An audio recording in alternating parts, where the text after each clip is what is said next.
नमस्कार। आज हम मध्य प्रदेश लोक सेवा आयोग की परीक्षार्थियों के लिए एक नई श्रृंखला मध्य प्रदेश के जिलों की शुरू करने जा रहे हैं, जो कि आपके परीक्षा के दृष्टिकोण से उपयोगी होगा और हमें हमारे प्रदेश की जिलों की सामान्य जानकारी, उसकी भूगोल, इतिहास, संस्कृति, समाज, खनिज, उद्योग की जानकारी भी होना चाहिए। इसी उद्देश्य से यह श्रृंखला हम शुरू करने जा रहे हैं। और आज हम इस श्रृंखला के अंतर्गत प्रथम जिला हम ले रहे हैं मध्य प्रदेश का जिला रीवा। रीवा का जो प्राचीन नाम रेवा या रीवा, जो कि नर्मदा नदी के किनारे बस होने के कारण इसे रीवा या रेवा कहा जाता था। यह जो बिंद प्रदेश था, बिंद क्षेत्र था, उसकी बिंद रियासत थी, उसकी राजधानी रहा। 1597 के पूर्व जो बिंद रियासत थी उसकी राजधानी बांधवगढ़ हुआ करती थी। 1597 के बाद इसको रीवा राजधानी किया गया। तो इस तरह ये बिंद प्रदेश और जो बिंद पर्वत श्रृंखला है उसमें ये बसा हुआ रीवा का पठार है, जो कि अपने इतिहास, संस्कृति, समाज, कला और अपनी विविध कलाओं के लिए प्रसिद्ध है और जाना जाता है। तो आज हम उसकी चर्चा करने जा रहे हैं। सामान्य जो इसका भूगोल है, ये मध्य प्रदेश का एक जिला है। इसके उत्तर में उत्तर प्रदेश है, पूर्व में मिर्जापुर है, पश्चिम में सतना है, दक्षिण में सीधी है। तो इसका क्षेत्रफल है रीवा का, या इसका क्षेत्रफल 6240 वर्ग किलोमीटर है। इसकी भाषा हिंदी और बघेली है और इसमें जो गांव है 2817 गांव है। 2011 की जो जनगणना है उसके अनुसार यहाँ की जनसंख्या, रीवा जिले की जनसंख्या 23,54,220 है। आप मोटा मोटा 23 लाख आप याद रखें, ये 2011 की जनगणना है। मऊगंज जिला बनने के पूर्व इस जिले में 11 तहसील हुआ करती थी। 3 तहसीलें मऊगंज जिले को दे दी गई, मऊगंज, हनुमना और नईगढ़ी, जिससे अब रीवा जिले में 8 तहसील बची और जो 53वां जिला बना दिया गया है, 53 जिला मऊगंज को बना दिया गया है। मऊगंज में 3 तहसीलें कर दी गई हैं, हनुमना, नईगढ़ी और मऊगंज। 8 तहसीलें अब रीवा जिले को बची हुई हैं, जिसमें हुजूर, रायपुर, करचिलियान, गोढ़, सिरमौर, सेमरिया, तेवथर, जवा। तो इस तरह से आप इसको मोटा मोटा आप याद रख सकते हैं। यहाँ की जो मुख्य जनजाति है वह कोल और गोंड है। यद्यपि बैगा, पनिका भी पाई जाती है, लेकिन जो मूल रूप से मुख्यतः यहाँ की जनजाति है वह कोल और गोंड है। कोल जनजातियां यहाँ की बड़ी प्रसिद्ध है और इनका जो कुलधाका नृत्य है वह भी रीवा जिले में बहुत प्रसिद्ध है। तो ये भी हमें जानकारी होना चाहिए। रीवा रियासत को बघेल राजवंशों ने इसको रीवा रियासत के रूप में इसको स्थापित किया। 1400 ईस्वी में इसको बघेल राजवंशों ने यहाँ शासन किया, जिसमें वीर सिंह जी देव, गुलाब सिंह, महाराजा मार्तांड सिंह ये उसके शासक रहे हैं। यहाँ की जो मुख्य जो रीवा की खनिज संसाधन है वह चूना पत्थर, डोलोमाइट, सैंडस्टोन, यहाँ की जो मुख्य खनिज है।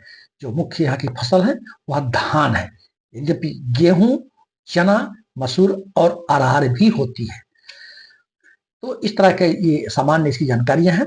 ये जो रीवा का जो शहर है वो बिछिया, बीहड़ नदी के किनारे बसा हुआ है। जो यहाँ का जो रीवा का किला है वो बड़ा प्रसिद्ध है। इसकी जो वास्तुकला है वो भी बहुत दर्शनीय है, देखने योग्य है। और यह इसकी बिछिया और बीहड़ नदी के किनारे बसा हुआ है। यहाँ के जो मुख्य जलप्रपात, रीवा जो जिला है अपने जलप्रपातों के लिए जाना जाता है। यहाँ बड़े ही खूबसूरत सुरम प्राकृतिक झरने हैं, जिसमें बहुटी, केवटी, पूर्वा और चचाई, इनको आप याद रखें। यद्यपि मऊगंज जिला बन जाने से बहुटी जलप्रपात, जो कि सेलर नदी पर है, यह बीहड़ नदी की एक सहायक नदी है। बहुटी जलप्रपात अब मऊगंज जिले में चला गया है। मऊगंज जिला बनने के पूर्व बहुटी जलप्रपात रीवा जिले का सबसे ऊंचा जो जलप्रपात यह था। ये रीवा जिले में हमारा चचाई जलप्रपात है जो बीहड़ नदी पर है। जो पूर्वा जलप्रपात है टोंस नदी पर है। इस तरह के है। तो यहाँ के प्रसिद्ध जो प्रमुख जो दर्शनीय स्थल है वो दर्शनीय स्थल के रूप में रीवा का किला और एक बहुत ही प्रसिद्ध जो बौद्ध स्थल है वो है देउर कुठार। देउर कुठार यह रीवा से इलाहाबाद मार्ग में कटरा के पास में है। यह प्रसिद्ध बौद्ध स्थल है। ऐसा माना जाता है कि यहाँ जो लगभग 49 स्तूप है जो मिट्टी के ईंटों के बने हुए हैं, जिसमें तीन बड़ा स्तूप है और 46 छोटे छोटे स्तूप है। देउर कुठार, तो इसको ऐसा मानते हैं कि अशोक के शासन काल में ये बौद्ध स्तूप बनाए गए थे और बुद्ध के अवशेषों को इन स्तूपों में रखा गया था। ऐसा माना जाता है कि अशोक के शासनकाल के समय जो मौर्य युगीन शासनकाल था उस समय जो बौद्ध धर्म का प्रचार प्रसार यहाँ हुआ था। तो देउर कुठार को आपको याद रखना चाहिए, ये बहुत ही महत्वपूर्ण है। दूसरा जो सबसे महत्वपूर्ण है यहाँ ये सफेद शेरों के लिए भी जाना जाता है। तो सफेद शेर सफारी, यद्यपि जो मुकुंदपुर टाइगर सफारी है वह सतना जिले में आती है, लेकिन जो रीवा रियासत है, रीवा जिला है, वो अपने सफेद शेरों की भूमि के रूप में जाना जाता है।